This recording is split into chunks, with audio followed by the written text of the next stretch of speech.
Welcome to the One Mission Nutrition Podcast. I am here at Keaton Hoskins' house, also known as the Muscle. An amazing guy. He gave me an amazing opportunity. Keaton is a father, most of all, a loving husband. He's built several businesses. He was on the TV show, of course, Diesel Brothers, which is how I knew all of them. Yeah. Then back in September, I went to his first Limitless Arena. It changed my life. I love it. Now I'm sitting here talking with Keaton and just trying to learn as much as I can. Go ahead and introduce yourself a little bit.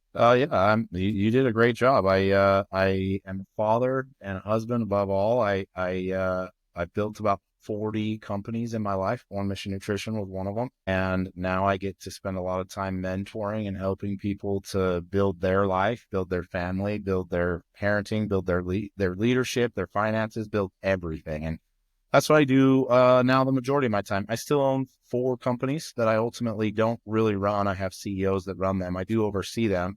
But the majority of my time now is doing stuff like this, where I get to have conversations with people and have like fun stuff to talk about. That's awesome. Yeah. That's my ultimate goal, is to be where you are. All right. I like that. Short term, though, it's going to be one step at a time, getting the business back to where it was a few years ago. And then from there, the next step is actually getting into some sponsorships. So good. I do want to sponsor your next Limitless Arena somehow. All right.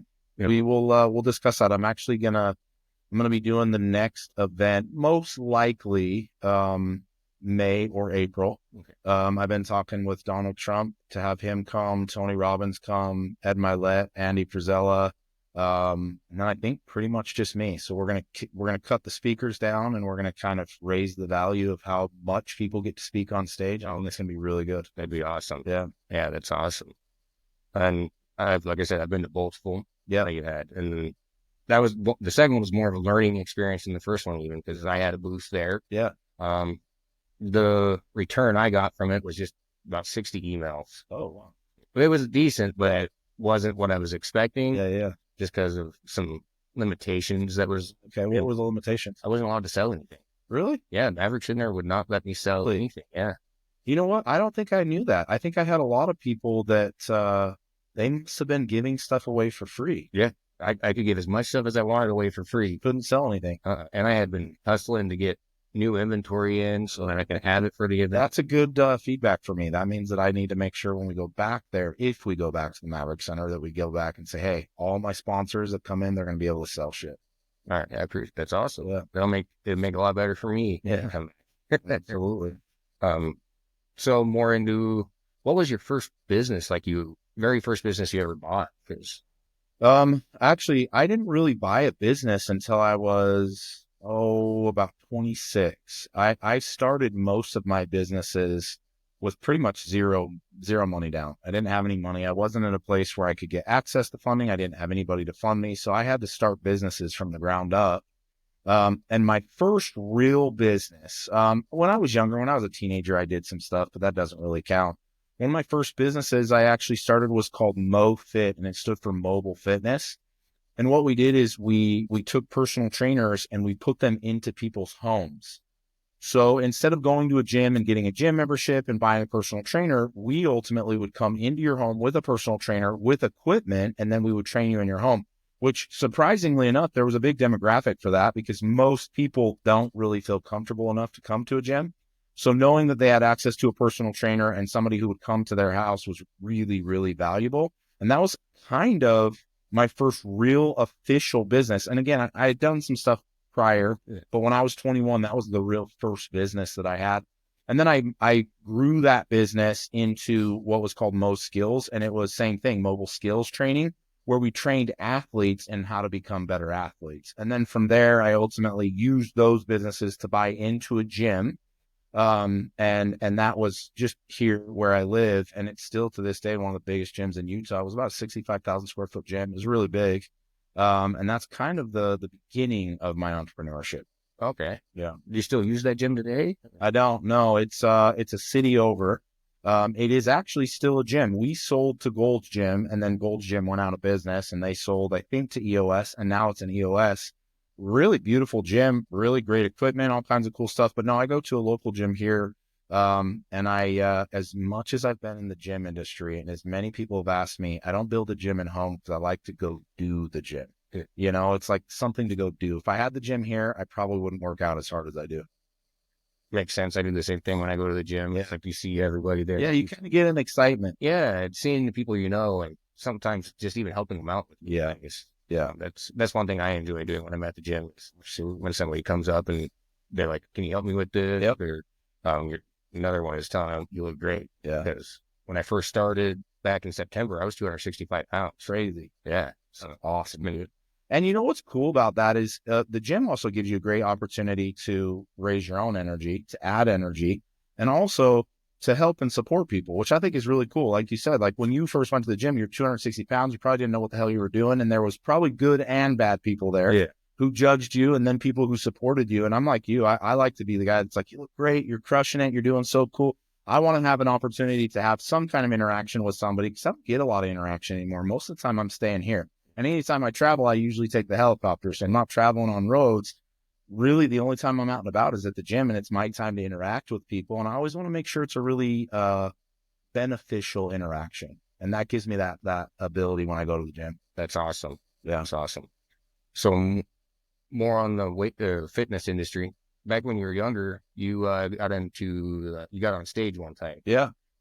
Why did you not decide to stick with that? You know, so I have, and this is always an excuse for people, I have really bad genetics. Genetically, I am not supposed to be anything but ginormous and fat. Like, that's just the way my family's built.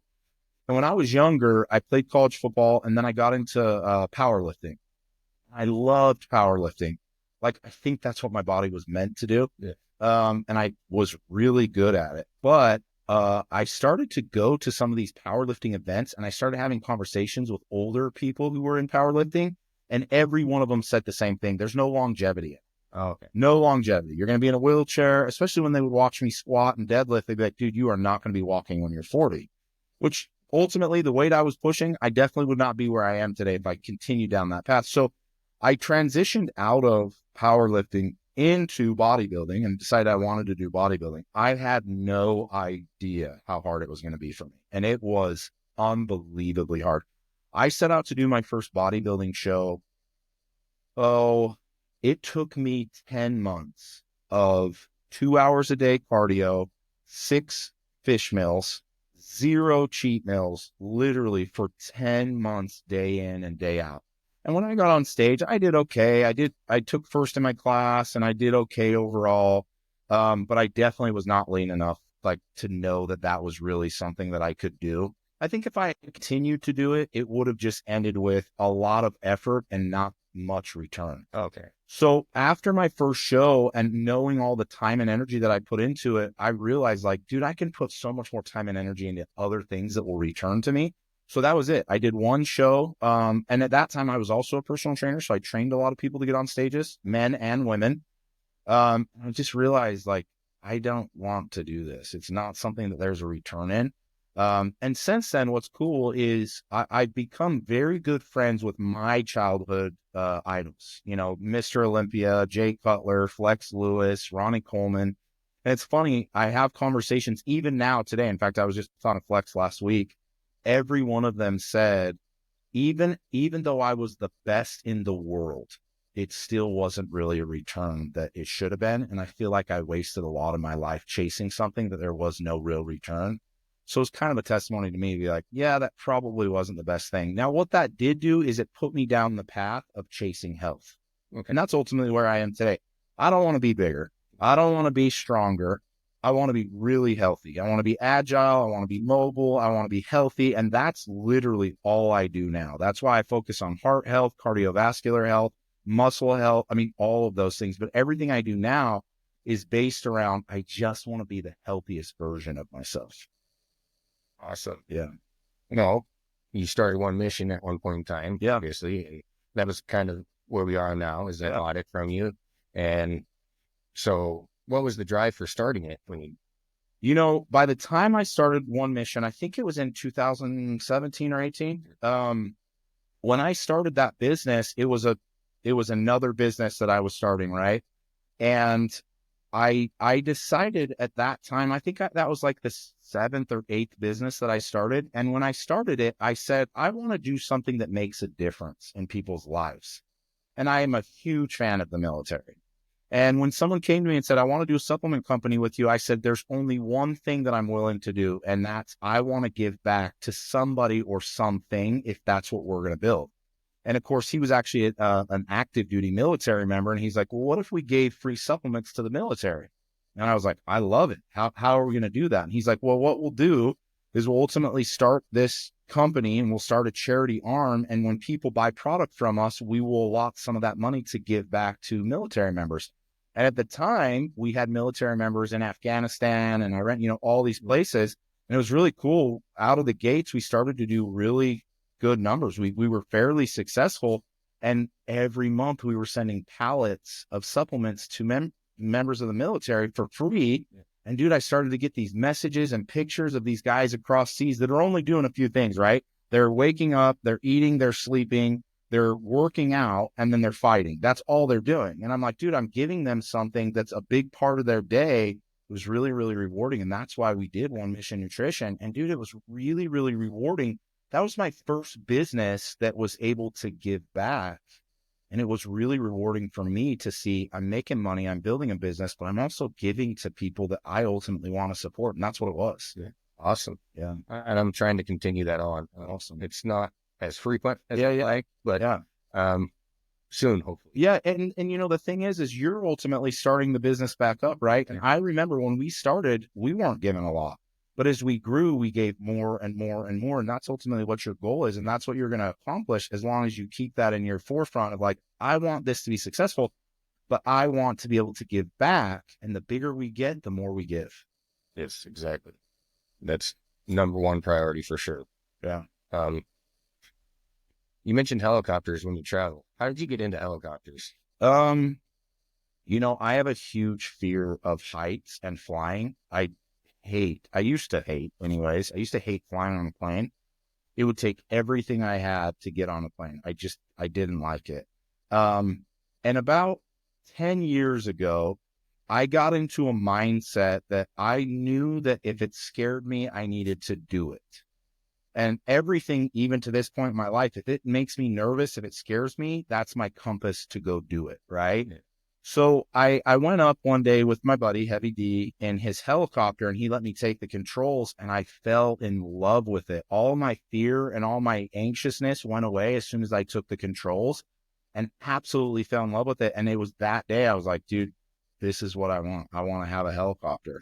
So I think it's been 4 years ago, I bought my first helicopter, and it was a game changer. Like everything that I wanted to do, I could do. Everything was quicker. It's almost a time machine. Like I can get in my helicopter, which I have a helipad here in my front yard. I can literally get in my helicopter and be 500 miles away in an hour or two. And even on a plane, you can't do that because you got to go to the airport, then you land at the airport, then you got to go to your destination. I literally can get in a helicopter and get to Las Vegas from here quicker than you can on an airplane.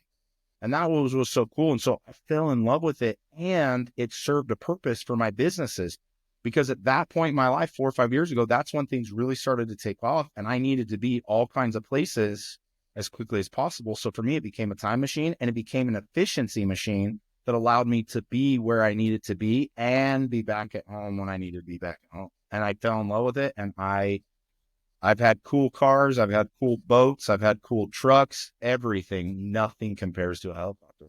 So it's awesome.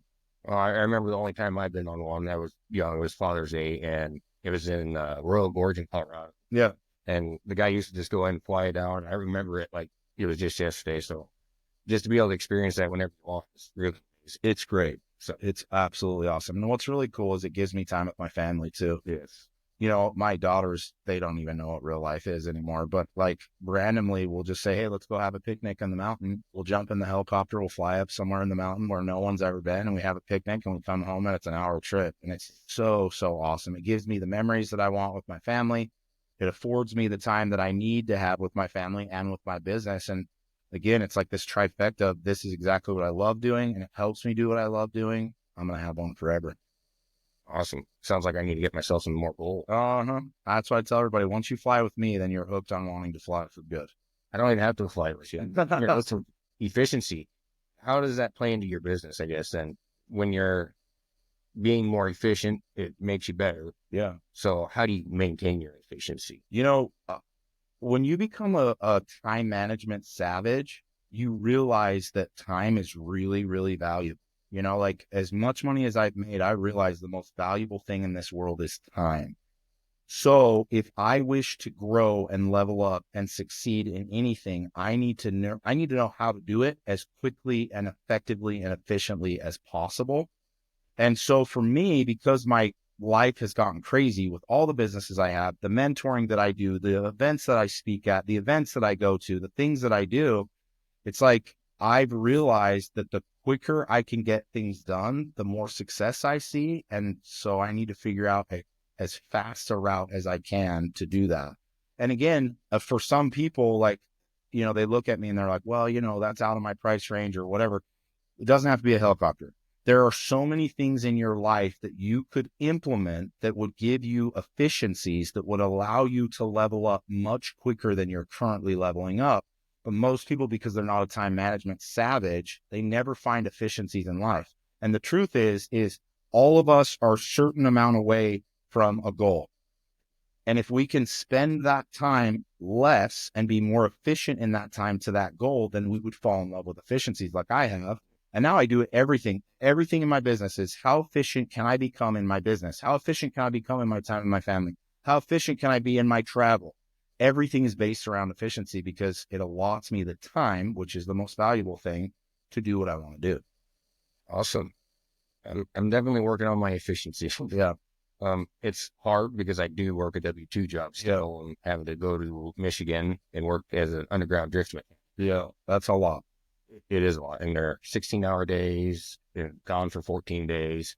So if it wasn't, like I said, for Sarah, I would be a lot worse off. So she's my rock. So, she helps you be more efficient. Yeah, that's exactly right. So as you find efficiencies and you use them, you're able to do the stuff you want to do. Yeah. Like come here for sure. Exactly. Oh, I had so many questions. Right. You can throw them all out, man. Oh man. So this is a big deal for me, obviously, because I've been a fan of yours for a while and Heavy D's. How does this affect your relationship with your friends? How does it cause drift sometimes between them? What do you mean specifically? Well, like you have your businesses, he has his. Do they sometimes conflict with? No, when you level up your circle of friends, both of you understand that you're both respectively in your own element doing things, right? Yeah. Like I don't really do much with Heavy D anymore, other than we spend time together doing fun shit, you know? And I'm at a place now where if my lifestyle doesn't make sense to you, it's okay. I don't need you to be in my life, right? And it also helps me cut out people, right? Because there's people who want to drain you and your energy and your time. And it's like, I don't want to keep putting time into our relationship because this doesn't make any more sense. When you level up your circle and you surround yourself with people who are also crushing, they understand. Like, dude, if we don't talk for 2 weeks, no harm, no foul.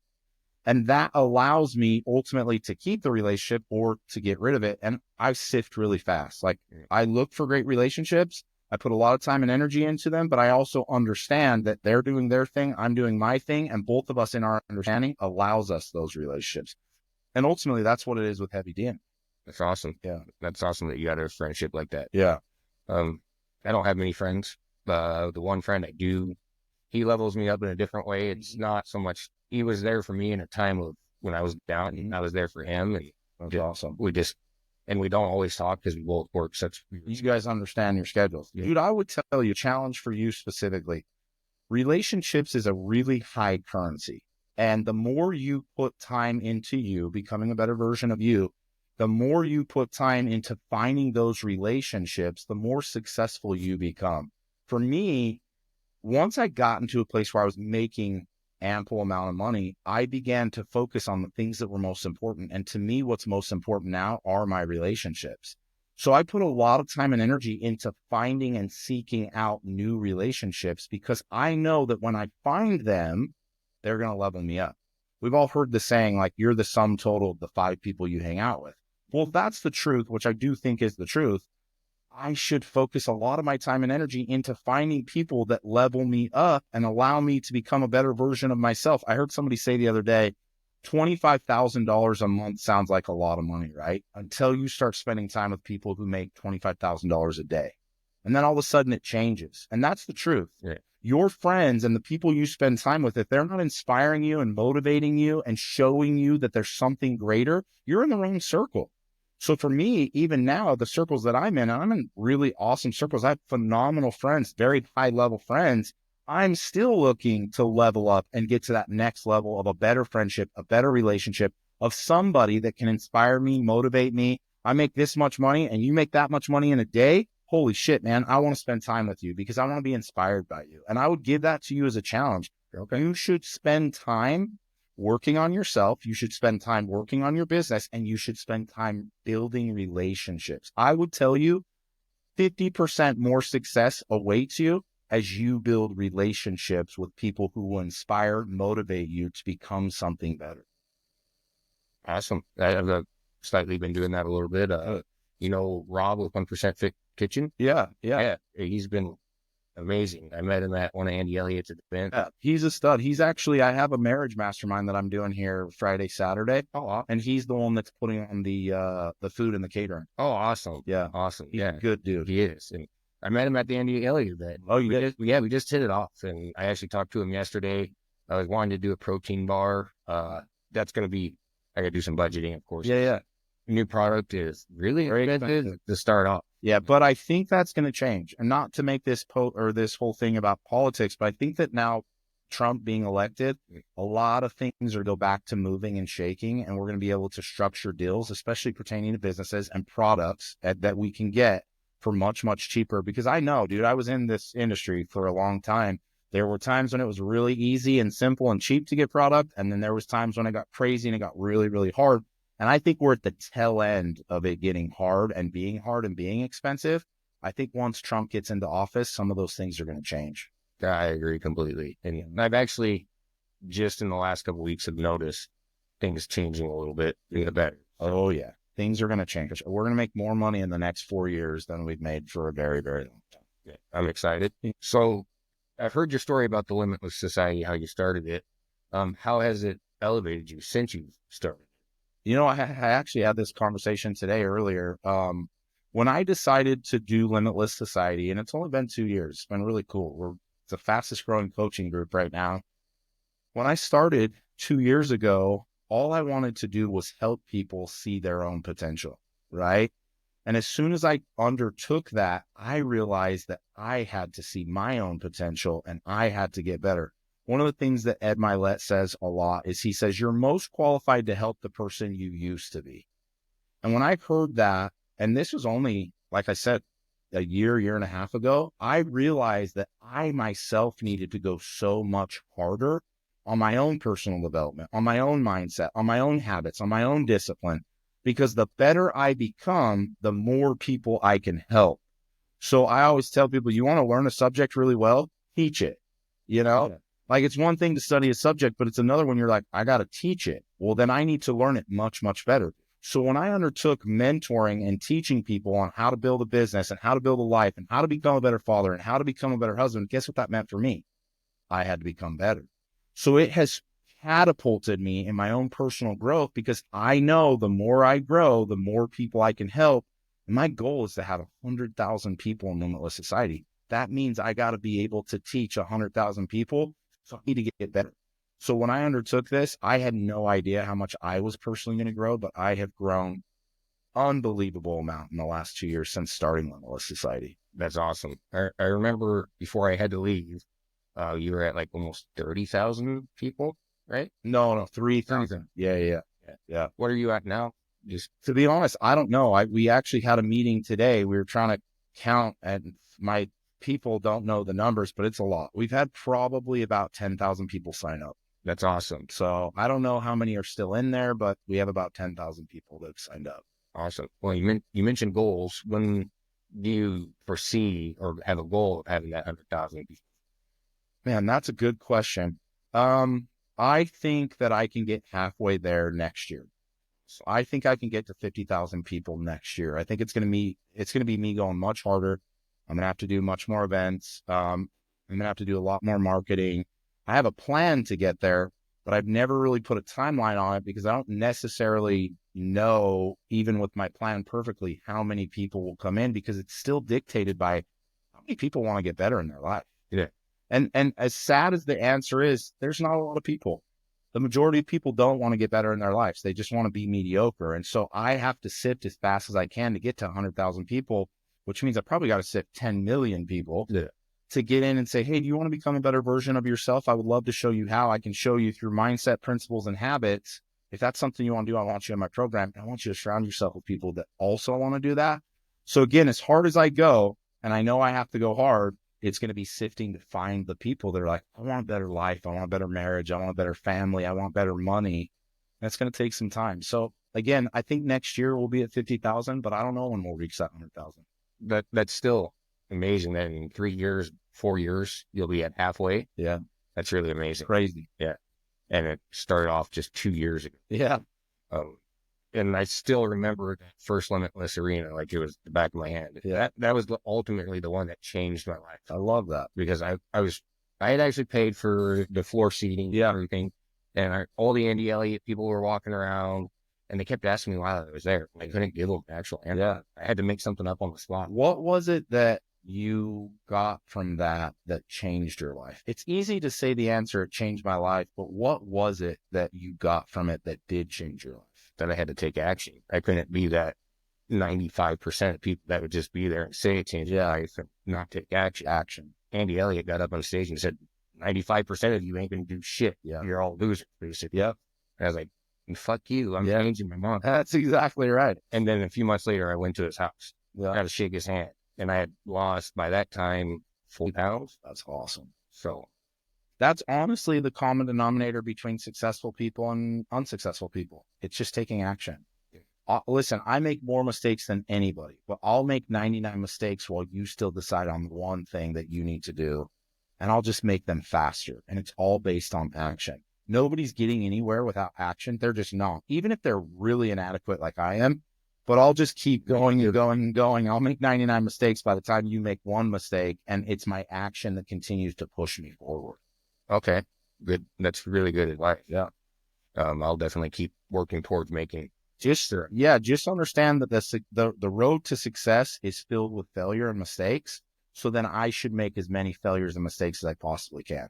That's what keeps people from actually being successful. I want to make a mistake. Well, you don't realize that that's the road to get to where you want to be. So instead of saying I don't want to make mistakes, I want to make as many mistakes as I can, because I want to learn as fast as I can, and I want to grow as fast as I can. And I know the only road there is failure and mistakes. So I'm trying to make them as quick as I possibly can. But learn from them. Absolutely. You can't just make them and do. And I'm a slow learner, so I got to make a lot of mistakes very fast. I feel like that sometimes too. Yeah. But I've been learning a lot. I do try and watch as much as your videos that you post online for free, because there is bits of information. They're not the full thing, but there definitely is bits of information in, and I try and get it. Yeah. I do plan on rejoining Limitless. I want you back, man. But it'll be a little bit while I'm still catching up on some other stuff. Absolutely. But absolutely. I do really appreciate you inviting me into your house. I love the house. Thank you. I appreciate it. This is actually the second time I've been here. Yeah. And I was here when you did that first Limitless get together. Yeah. Man, that was busy. I had a blast. Sarah and I actually had only been together a few months by that point. Oh, really? Yeah. And we were still learning each other. Yeah. Well, dude, I'll tell you, and again, I don't know where you are financially, but get your ass back in before January. So I'm doing another Limitless Society event. It's free only for the members in Limitless, and there's going to be 300 or 400 people here. I think it's January 25th. Okay. And the only people that get to come are those that are in Limitless Society, and that's exactly what it's for. It's for you to meet people, to experience and have the energy, do all the things that you did when you came, and let people connect. And that event is going to be dope. I'm probably going to do that once a quarter now. Everybody in Limitless gets to come to my house for free 4 times a year, and we're just going to do that networking program, whatever you want to call it, and let people connect. Awesome. Yeah, I'll have to check my current schedule. Yeah. Because I work 14 on, 14 off. Yeah. So I think I'll actually be in Michigan. That's all right, man. We'll have 4 years, so we'll make sure you get to one of them. Awesome. Oh, trying to think of all my questions. That's all right, man. I'm the same as you. I've got a million questions. And then when I get put on the spot to do a podcast, I'm like, what are the questions that I have? Yeah. And we wrote some of them down coming here, but I didn't have a paper in front. That's all right. Hey, I'll tell you, all good podcasters always have a paper. All of them. I think that, yeah, she's amazing. She has it. She's got everything right. We've kind of gone through most of the questions. Listen, I answer questions fast. Some people are thinking that they're going to get an hour on a question. I answer questions fast. I like it. Actually, it's more to the point. I like being to the point. I don't like being around the bush. Sometimes I do it just because you got to be a little polite. Well, the cool thing about doing podcasts too is like when you talk about being to the point, like, dude, there's sometimes a podcast should be 30 minutes. There's sometimes a podcast should be 2 hours. Yeah. I always tell people, like, when they ask, like, well, how long can we go? Or how long is your podcast? And they're like, well, it's an hour, it's 2 hours. It's like, dude, the best podcaster in the world is Joe Rogan, right? If you ask him how long his podcast is, he's going to go as long as I want. Yeah. It's going to go 30 minutes. It can go 2.5 hours. Yeah. And I would tell you, same advice, dude. Forget giving a time to it. Just get in, have some questions, and go, let's flow with it. And when we're done, we're done. Awesome. Okay. Definitely will write that down. And I have to write stuff down. So otherwise I do forget. That's one of my things I've had to learn just since starting this journey of everything. Write it down. Otherwise I forget. And then I would go, what the hell did I need to do 20 minutes ago? Another thing I've also learned is that TV needs to stay off, because if it turns on, then you're in trouble. It doesn't matter if you're doing something. It still sucks your attention towards it. And if you're not focused on whatever it is you're trying to do, it's really easy to find distractions. Mm-hmm. I'm not a big fan of TV. I do spend time with my wife watching TV because it's like our time, whether it's a movie or whether it's TV. But outside of that, I couldn't tell you the last time I just sit down and watch TV and don't do anything. Yeah. Well, I can tell you more, but usually it's Sarah and I's time. That's all right. As long as it's your guys' time and dedicated to you, that's it. But there are times when I'm just like, I don't want to do anything. Then that Andy for sales saying bitch voice. So it takes over. I sit down. And then you're distracted and you waste the day. Yeah. And then I feel worthless when I do that. And it's like, I can't do that. I got it.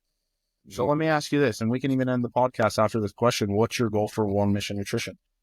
My goal for One Mission Nutrition is to be successful. It's to help provide supplements. But if I make you be specific, what's the specific goal and what's the specific metric? So the specific goal I'm looking for, the short term, is I want to reach $1,000 a day in sales, which is roughly 10 sales.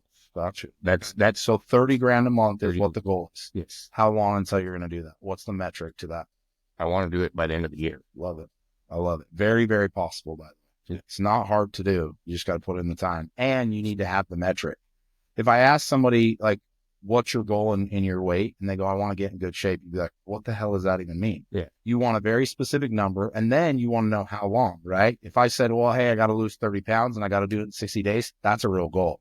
So again, when I ask you for One Mission, like, what's your goal? Okay, dude, it's 30 grand a month and I want to do that in the next year. Cool. Now we have a specific goal and a metric. There's no way to slide on them. There's no, like, you're accountable to that shit and you need to do it. All right. I'll do it. Love it. And I'll definitely be in touch and getting help from me if I can. Absolutely, my man. I'm here to help you. That's my biggest thing. I have gotten to a place in my life now where my purpose and what fulfills me is helping people, especially small businesses. I want to help people realize their own potential, see that they can build a business, which you're doing, and then use that business to give them time and money to do what they want to do in this life. Awesome. I appreciate that. Absolutely. Thank you very much. You bet, brother. Thank you. Yeah. Right. Let's go ahead and hit record. I got that. Well, I guess we're. Yeah. So, welcome to the One Mission Nutrition Podcast. Go ahead and start over because it wasn't okay. Welcome to the One Mission Nutrition Podcast. I am here at Keaton Hoskins' house, also known as the Muscle. An amazing guy. He gave me an amazing opportunity. Keaton is a father, most of all, a loving husband. He built several businesses. He's of course, which is how I knew all of them. Yeah. Then back in September, I went to his first limit